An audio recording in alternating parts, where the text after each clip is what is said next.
Hello and welcome, and thanks for tuning in to this episode of our exploration of the Forest School principles. We'll be taking each of the principles in turn and looking at them in detail, and today we're looking at risk and challenge in Forest School. I'm Lily, I'm the chair of the Forest School Association, and today I'll be talking with Louise Ambrose. Hi, I'm Louise. I'm also one of the Forest School Association's directors. The Forest School Association is a UK charity. It's the professional body that represents forest school practitioners and supports them with resources and advice. We are the champions of quality forest school for all. There's more about the Forest School Association on our website, and you can follow links to find out more about what we do. So Forest School is an ethos-based approach rather than a series of activities, and as such, it's guided by these principles. The Forest School Association was set up to champion these principles. And in this series, we're taking a deep dive into each of these 6 principles and thinking about what they mean in practice and drawing on our experience to provoke your thinking and reflection. So let's think about the role of risk and challenge in Forest School. Lou, do you want to explain what this principle tells us? The actual principle written down is that Forest School gives learners the opportunity to take supported risks appropriate to themselves and the environment. So that's what's written down. Just to unpick that a little bit more, in terms of risk at Forest School, we're thinking about all sorts of risks. So yes, it does include physical risk, but it also would include social risks and emotional risks as well. So we're looking at the individual holistically when we're talking about risk and challenge. The other element is it says about opportunity to take risks. So we would never force a learner beyond what they're comfortable in doing. However, we do set up the environment so that learners feel safe and secure and comfortable, so that perhaps they're more brave in an environment and might try new things because they're in a non-judgmental community where mistakes aren't really mistakes, they're just progress in learning. When it talks about risks being appropriate to the environment and to the learner, what does that mean then? So I take that as risk and challenge is unique to the individual. So what is a right amount of risk for one person might not be enough for another, or might be far too much for another. So the judgment around the right amount of risk is based on the unique individual and where they're at with their learning and development. What's the role of the practitioner in that then? If the learner is deciding what level of risk is right, what's the job of the practitioner in that? So as practitioners, a big part of what we do is observe the learners and the individuals in our care and observe them again holistically. Forest School supports holistic development, so we're looking at all elements of the child. So where are they at with their physical development? How do they coordinate themselves? What sort of activities do we see them engaging with? Are they balancing on logs? Are they climbing up trees? Are they interested in tools? But it also covers, where are they at with their emotional skills as well? How resilient to failure are they? If something doesn't work the first time, will they throw a paddy, or will they pick themselves up and try again immediately without support? So through good observation, we're able to pitch the right level of risk for that individual in our care. In the bits of the principle that come below the headline, it talks about the risk-benefit analysis, like the risk-benefit process. Is that what you're trying to describe there, that sort of balancing act there between what comes out and the challenges that a person puts on themselves?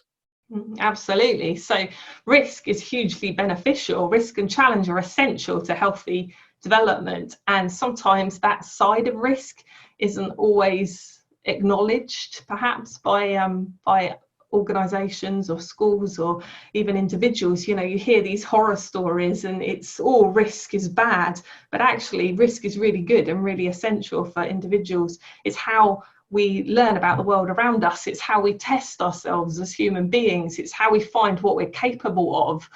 It's also how we motivate ourselves. If something isn't risky enough, then it's boring, it's dull, we don't want to do it. So actually risk is crucial for learning of all types, and getting the right amount of risk and balancing it with the benefits of what comes from that activity or that stimulus is crucial to what we do at Forest School. I like that description of the balancing act that you talk about there. And as you're talking about the person taking choice over what, and control over what they do, and the importance of that, does that challenge you as a practitioner then, if somebody's choosing to push themselves in a way that feels quite uncomfy for you? It's a good question. Me personally, as a practitioner, it's the other way. But my value judgment has changed over time. So I think the first step as practitioners is we have to reflect on our own value judgments around risk, and kind of where we sit with what is a right amount of risk.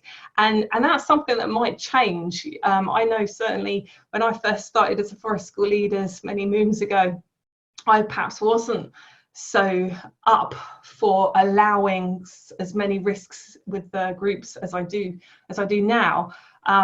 So for me as an individual, often people not being willing to take risks, I find sometimes more difficult to deal with than those that do. But that's only come through a lot of experience, a lot of learning, and dare I say it, a lot of mistakes along the way, but touch wood, nothing serious or life-changing. But as a Forest School leader, we have to be willing to take risks ourselves and try stuff out.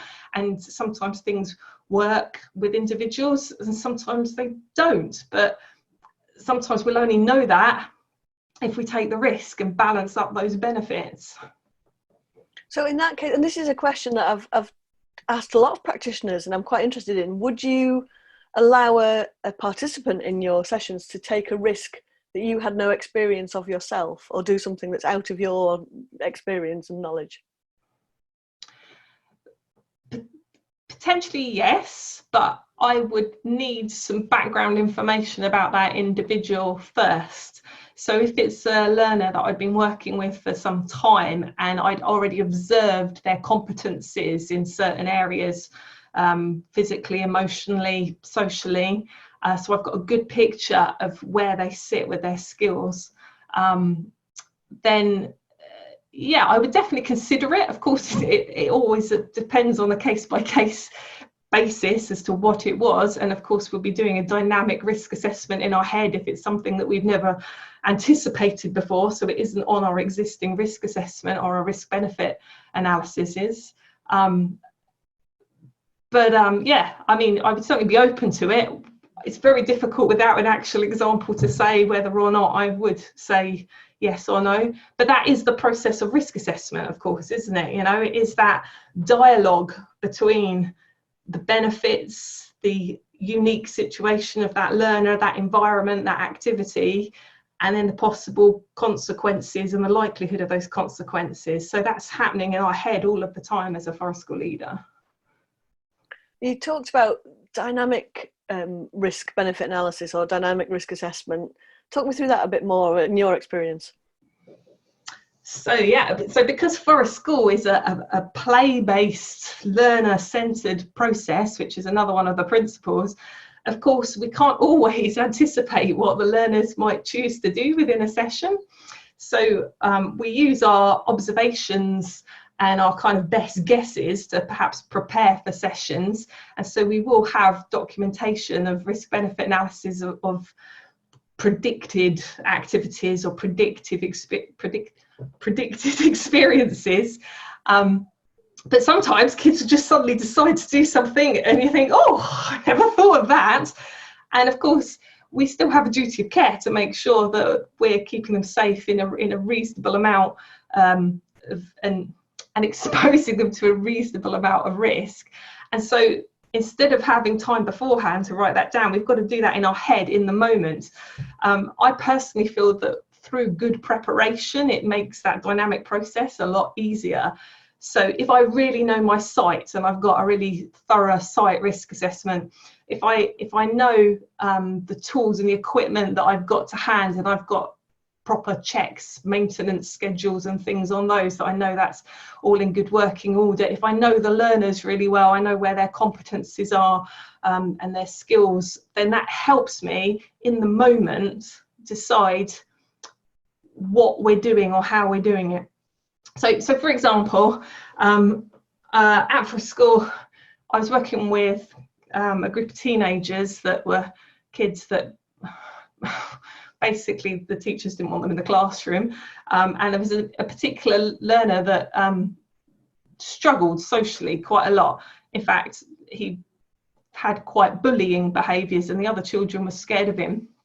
And in the session, one of the others had been making one of those big bug hotels out of pallets, and there were bamboo canes that were stashed in the pallets for the bugs.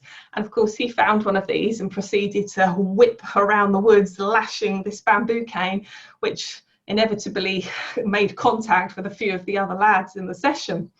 So of course I observed this, and my dynamic risk assessments going in my head were going kind of, well, you know, that hurts quite badly if you get whipped with bamboo. So there's a consequence there of potential harm to people. So I intervened and we had a discussion about this, and it panned out that some of the lads wanted to play with the bamboo and some of them didn't. And so through discussion, those learners were able to come up with their own control actions of their risk-benefit analysis, if you want to put it in that way, where they decided that, okay, we'll turn it into a formal stick dueling arena. So this session was taking place around the corner of a playing field in a high school, and so we made an arena out on the field where there was more space and not so much to trip over. And they created their own rules for it. So only 2 people fighting at once, so 1-on-1. There would be no headshots, no jabbing shots, no stab shots, because that could hurt badly. And each fight would have an adjudicator that would call whether or not they thought that the hits were too hard. And if you were judged as hitting too hard, then you would have points deducted. So it was a way of being able to self-regulate, or help the learners self-regulate. And so this kind of emerged and developed through them establishing their own controls. And we had several good stick fights where only people who wanted to engage in that activity engaged into that activity. And the social benefits for that particular learner, who I said was a bully and everyone was scared of, that was the first occasion that we'd ever seen him being able to play with his peers on a neutral ground. So and also for some of the others as well, you know, they don't play appropriately normal, and the amount of self-control that particular individual put in place to not hit people as hard as perhaps he would have done was absolutely phenomenal. So you could see the benefits through dynamically thinking through what's going on and putting steps in place to reduce the risk so that they could still do it, but within given parameters. I love how whenever we talk, we end up like talking about stick fighting. What's that about?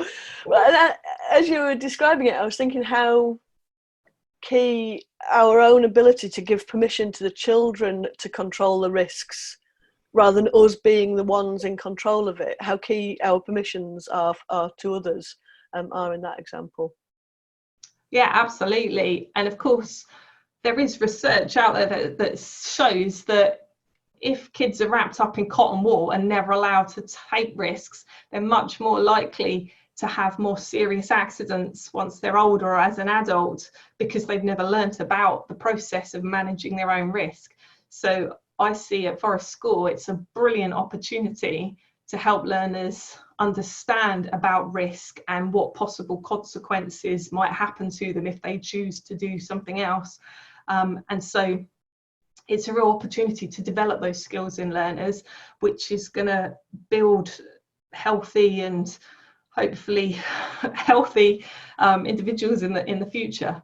And And something I've noticed also, particularly with special educational needs groups or groups like the boys that I was describing, they're so used to the consequences of their actions being taken away from them.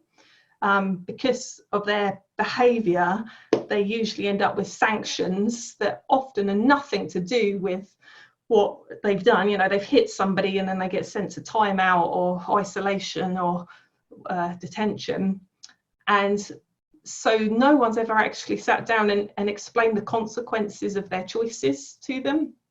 So I find often, particularly with a learner who might be put into that kind of bracket, they don't always have full understanding of the consequences of their actions. And so taking risks, and sometimes even, dare I say it, letting them suffer minor consequences from their choices can be a really, really important learning curve for them, because they haven't been allowed to do it. You know, adults have taken that learning opportunity away from them through sanctioning them. The real world consequences are really key to giving people feedback when they take risks. But those real world consequences, they have an impact on you as a practitioner as well. How do you act when something goes wrong in one of your sessions? So yeah, of course it does. You know, we are judging this balancing act between the benefits and the possible harm, the possible consequences. So the way I see it, it does kind of all boil down to a value judgment as the forest school leader. So I have a unique value judgment about what I think is the right amount of risk to expose the individuals in the group to. And of course that will vary from group to group and individual to individual, and to some extent the site that I'm at. So even before I work with a group, I kind of start to think, well, where am I going to pitch this based on their age and experience and abilities? That might change, of course, as they grow in confidence and experience. That value judgment might change. So as the program goes on, you know, 6 months in, I might be exposing people to more risk than at the beginning of a program, because I know that they've learned things along the way. I think, again, I'm only talking from me personally as a practitioner. I'm not saying that this is the right way, but I have a value judgment where unless it's something that is life-changing or worse, then I'm okay with it going against the benefits.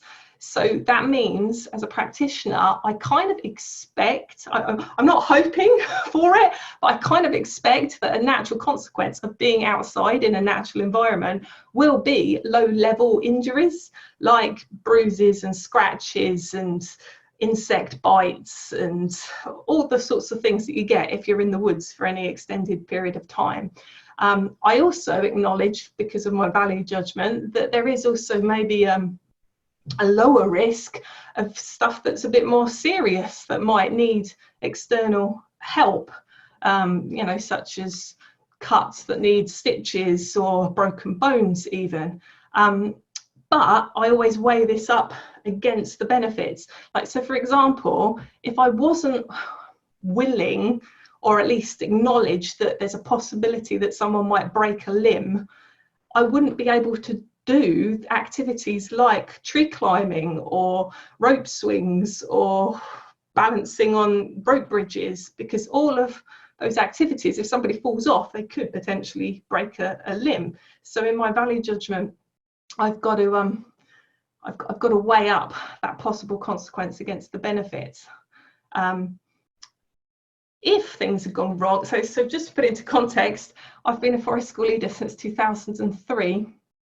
And in that time, I've only had 2 accidents that required sort of further help, like that needed to go to A&E. One was a broken wrist that a lad basically just fell over, just walking along. It wasn't to do with any of the activities, and he put his hand down and just cracked his wrist.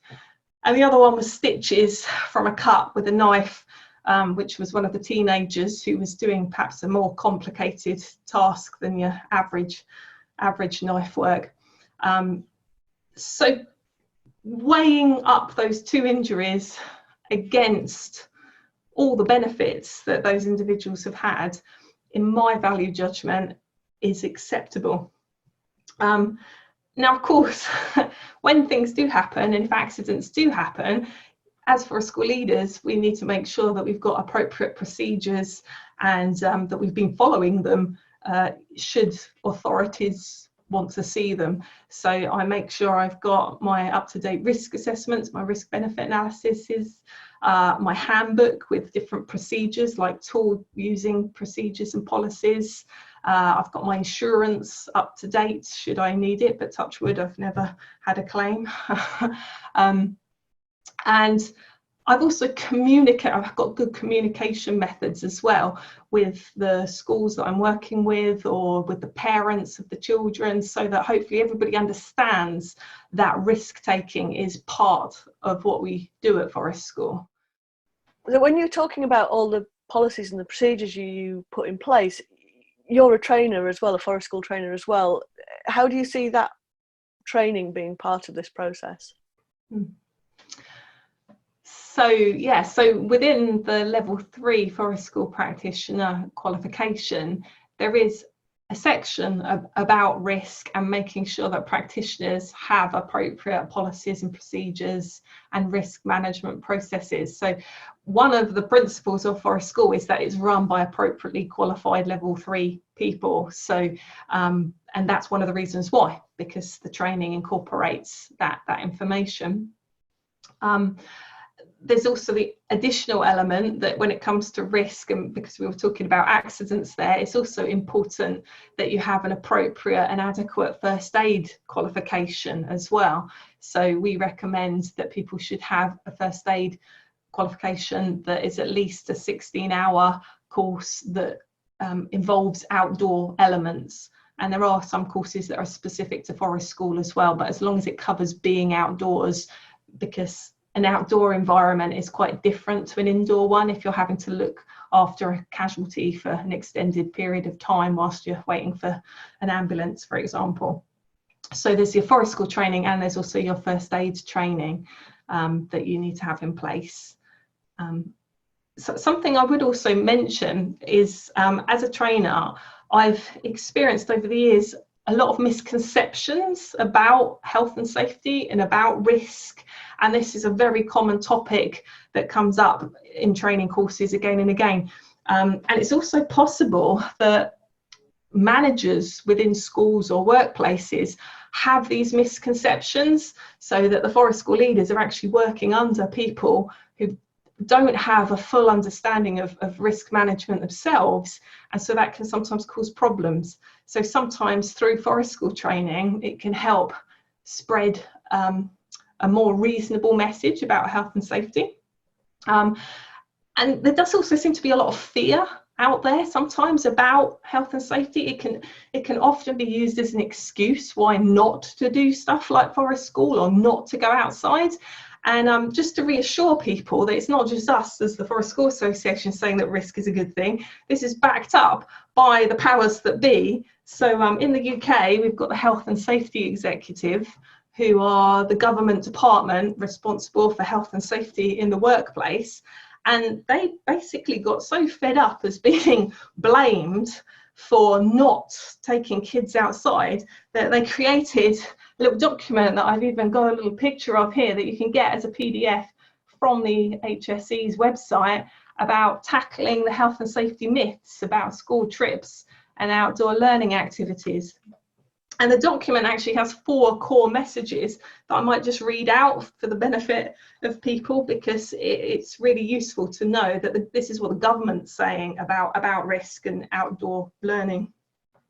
So the first one is, well-managed school trips and outdoor activities are great for children. Children won't learn about risk if they're wrapped in cotton wool. So that's acknowledging that there are huge benefits to taking risks. The second one is, teachers should expect their schools to have procedures that encourage participation, are proportionate to the level of risk, and avoid bureaucracy. So that's about understanding the process behind assessing risk and not just getting tied up with a load of dusty paperwork that nobody looks at, kind of thing. The third one follows on from that. Those running school trips need to focus on the risks and the benefits to people, not the paperwork. So that's acknowledging about that kind of weighing up benefits against the possible harm. And the final one is accidents and mistakes may happen on school trips, but fear of prosecution has been blown out of all proportion. So I see that one as kind of clarifying about this world of litigation that everybody thinks that we live in, and that actually there has been a few cases where teachers have actually been prosecuted for an accident that's happened, and usually that's been in very particular circumstances where there has been a level of neglect or things haven't been done properly. How much do we love the health and safety executive, by the way? That's amazing. It was interesting. I was just thinking about how long you've been involved in forest schools. So since 2003, you're saying that's 17, 18 years now. And have you noticed a change over that time in how society perceives children and their risk taking? Yeah, I suppose so, a little bit, although I don't think I'm that old. But I mean, if I go back to my own childhood, you know, in the 80s and stuff, then, you know, kids used to go, I grew up in London, so, you know, we used to go out playing on the streets where there were cars, you know, be off for hours on our own. And people didn't necessarily think that was an odd thing to do. Nowadays, you do hear stories in the press about you know, kids that are playing in a tree getting arrested because somebody's complained that they're damaging the tree, or the case where a parent got reported to social services because they let their 10-year-old ride their bike to school on their own, or something like that. So yeah, I think maybe as a culture over time that things have perhaps changed in terms of people's attitude to risk. But I mean, just to put the other case forward, life is full of risk. Like every choice we make, there is an associated risk. So, okay, yeah, you let your kids out climbing a tree, they might fall out, they might break a bone. That's, you know, okay, that might happen. That's true. It might happen. However, if you don't allow your kids to go out and instead they're trapped indoors in an indoor sedentary lifestyle in front of a computer, we know from research that that can lead to childhood obesity, childhood depression, anxiety disorders, which are actually far worse than a broken bone. They are long-term chronic health conditions that eventually will kill you, or at least reduce your lifespan, compared to a little broken bone that will heal, you know, within a few months. So my value judgment comes down to actually there's less risk out there climbing a tree than there is sitting for hours in front of a computer. But often you don't hear that side of the argument, and there's an illusion that you can keep people safe, because you can't keep people safe. Stuff happens in life, but what we can do is we can help equip the children to be able to make their own choices and manage risk for themselves. So in the future, they're able to make the right choices for them and hopefully keep themselves safe, or at least within reasonable limits. If the first time that you have to make a judgment or control your own actions is when you become an adult, right, you need to practice that skill in the real world. You can't do that theoretically, you know, you can't start that process as an adult. I was just thinking as you were talking about the quote by Lady Ellen of Hurtwood, you know, the Adventure Playground, better a broken bone than a broken spirit. I know this is a quote that we've talked about in the past. You talked about your own childhood in London, and obviously Forest School is in a very different sort of environment. So how does nature and being in nature support that risk-taking process? Yeah, so nature is a fantastic place to expose people to appropriate amounts of risk, because nature is unique, it's dynamic, it's constantly changing. Through the seasons, things will change, different plants will come up, there'll be different weather conditions, you know, being out in the rain compared to being out in the sunshine, being out in the wind, being out in the snow. These are all opportunities for challenge and for risk taking. So nature can be a really easy place to facilitate risk taking and promoting challenge. And also, as a practitioner, it means we don't have to do much to introduce risk and challenge. You know, compare it to an indoor environment. If we want them to explore or have other opportunities, we have to introduce resources or change the displays, whereas nature does that for us. There's always something new to discover, a new opportunity that might present a new challenge to the individuals.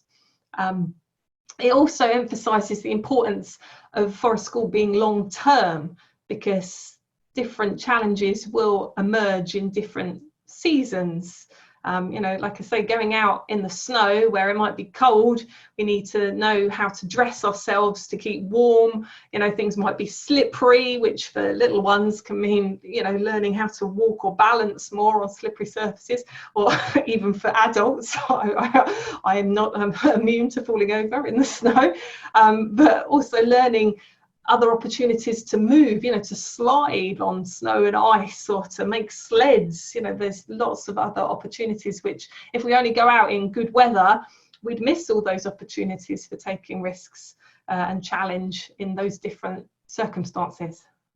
The idea of natural consequences that you talked about earlier, you poke a wasp nest, you might get stung. It's very cause and effect in that way, isn't it? So what you're talking about there is the natural consequences of risk taking for participants. And do you see how that changes over time as well with the participants you've been working with? Yeah, definitely. So as children are exposed to more risk and challenge, they're learning from that all the time. So that new learning of consequences that comes in will inform their judgments the next time they do that activity, that motion, that experience. So you see progression in their learning and in their risk taking to some extent.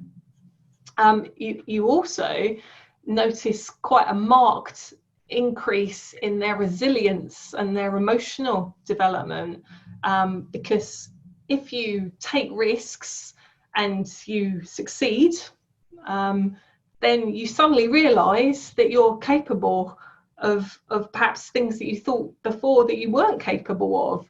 And so that really has a knock-on effect with an individual's self-esteem, suddenly knowing that you're much more capable than perhaps you thought you were.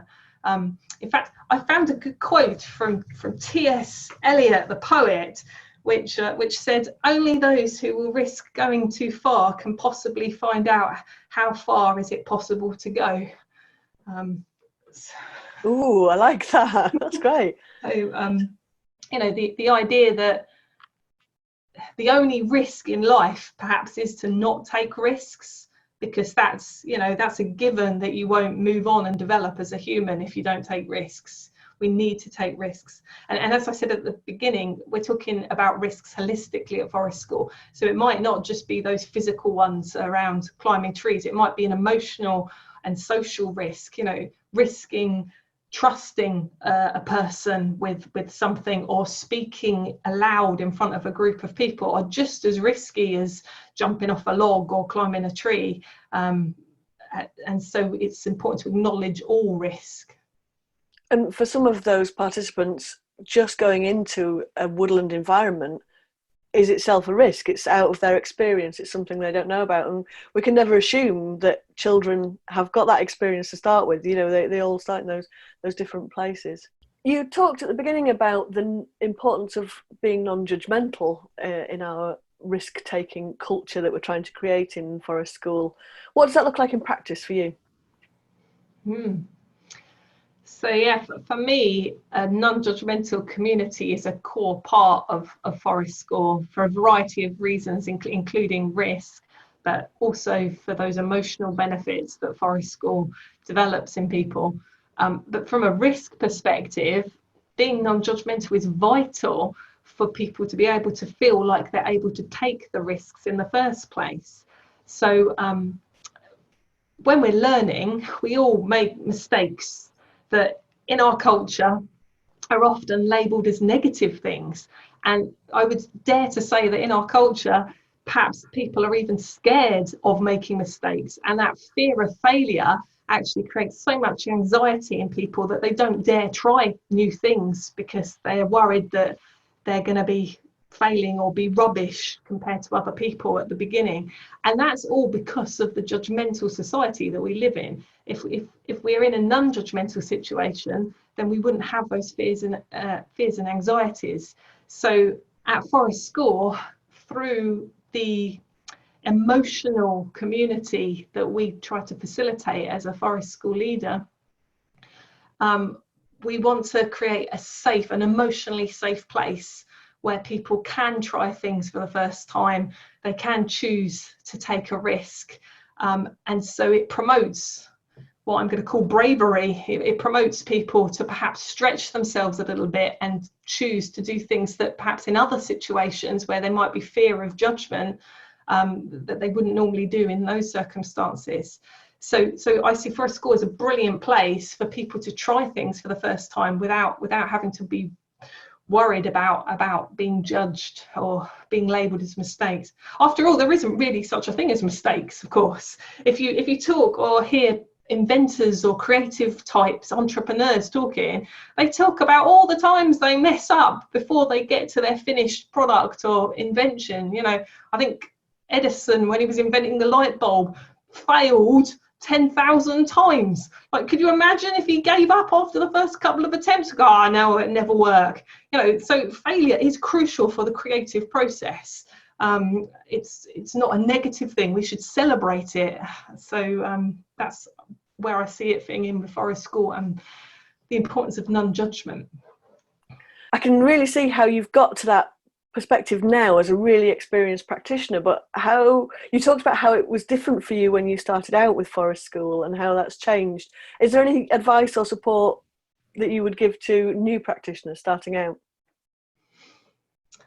Yeah, I suppose as a new practitioner, start with your own comfort zone. What I would recommend, you know, start where you're at and explore those things I mentioned earlier, like your own value judgment.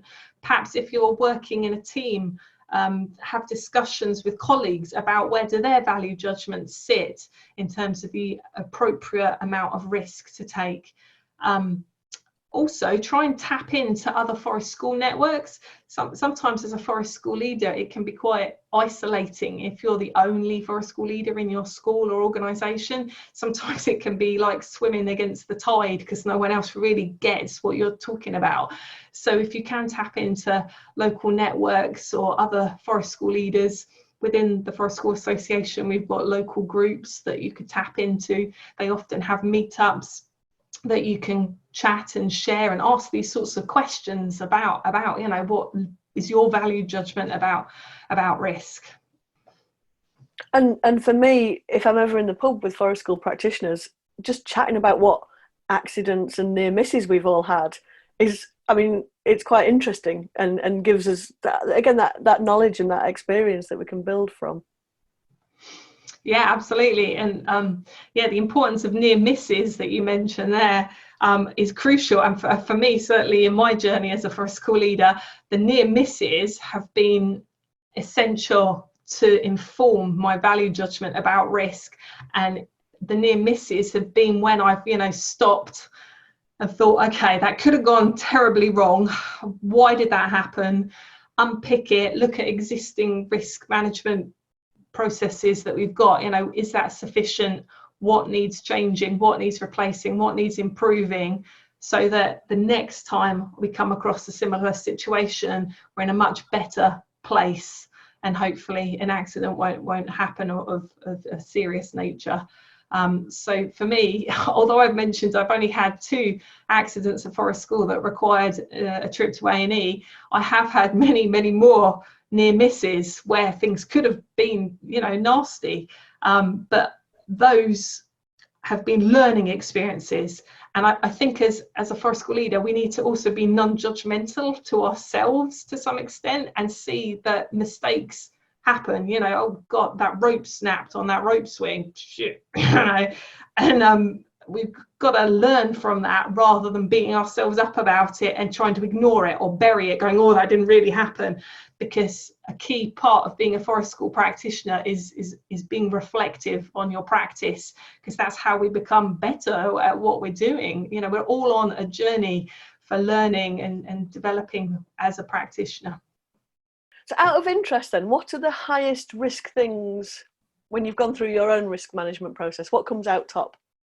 I would have to say foraging activities if we're doing it, or anything that's working at height, like tree climbing or rope structures, because both of those have the potential to end in death if you get that wrong. So you know, if you don't know what you're doing with foraging, and of course do bear in mind that as soon as we give a learner the idea that you can pick something from the wild and eat it, we've suddenly dramatically increased the likelihood that they might go away and do that when they're not with us at forest school. So even the idea of foraging, even something like blackberry picking is technically foraging, which for young children, do they know the difference between a blackberry and a deadly nightshade berry, for example? You know, they might not. So as soon as we introduce that idea, we've increased the likelihood that they might put something in their mouth. And of course, there are species out there that could have serious life-changing consequences or even worse. So for me, foraging is something that I really have careful control actions around. That's not to say I don't do it, of course, because there are the huge benefits of foraging and learning about the plants, but it's something you need to be really careful with, I think. And then working at height speaks for itself. Of course, if you fall from a great height, you're in trouble, and you're looking at potential broken necks, head injuries, all sorts of things that could be very, very serious. So I would say, without a doubt, those two things are the highest things on my risk assessment. All of the other activities, usually if there is an accident, it's not a life-changing accident. You know, they're minor things like cuts, or even if you're doing fire, you might burn your hands a little bit, but it's unlikely to be a very serious burn. You know, that it's usually treatable with first aid. So yeah, that's what my risk assessments look like. So when you talk about risk assessments, I mean, a lot of people I talk to, a lot of people I know, when you say, oh, we need to do risk assessments, think of them as being quite a boring, dull process. How do you feel about risk assessments? I love them. So for me as a practitioner, it's going through that risk management process, that risk assessment process, that actually empowers me to be able to do the things that I want to do with the learners. So it's knowing that process, knowing my value judgment, making decisions about things as we go through that systematically in a risk assessment, that actually makes me feel confident that yeah, we can go out and climb a tree, or we can go out and pick blackberries without me worrying, you know, about the possible harm that could come from it. It also gives me a sense of confidence to talk to other people about why we're doing it and the benefits about why we're doing it, and you know, how we've come to those decisions and those control actions that we might put in place. So for me, doing your risk management stuff is completely empowering and completely necessary to be able to do the stuff that we want to do. If we don't have that in place, or we're not good at it, then we really should question whether we should be doing those high risk things with the learners. So love risk assessments. We need to set up a fan club for risk assessments, right? Because it is that like you described, that process of using your calm, rational brain, so you're not having to do that in the moment when there's a group of kids out there doing stuff and people asking what they should be doing. Yeah, I can really see that. It's been really interesting talking to you, Lou, about your own experience of risk taking. What's your background that's brought you to this point? Thank you. Well, I've been a forest school practitioner since 2003, as I said, and I've been a forest school trainer since 2007. So I've got a range of experience of both delivering forest school and then helping other people deliver forest school, and I've worked with all different age groups from little early years children all the way through to adults. So again, I've had a range of different contexts to explore risk through. I'd say perhaps my personal interest in risk comes from my own life experience as well. So as far as I'm aware, I've always been a risk-taking child when I was younger. At least that's what my mum tells me. So it's something that I've always found useful in my life, and even as an adult, there's been occasions where I've taken risks where the outcome to an outside person might have seemed like a negative, where I have caused myself injuries, but actually those experiences have been very rich in terms of the learning that's come through them and life lessons that would have never occurred had I have not taken that risk and actually not become injured. So for me personally, risk has been a big part of my life in terms of the learning and growth that it has facilitated.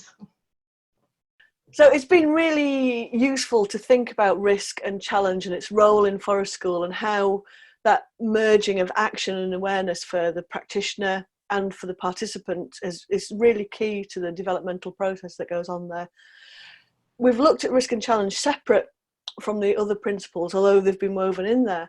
And it's worth bearing in mind that this is just one part of what makes up forest school.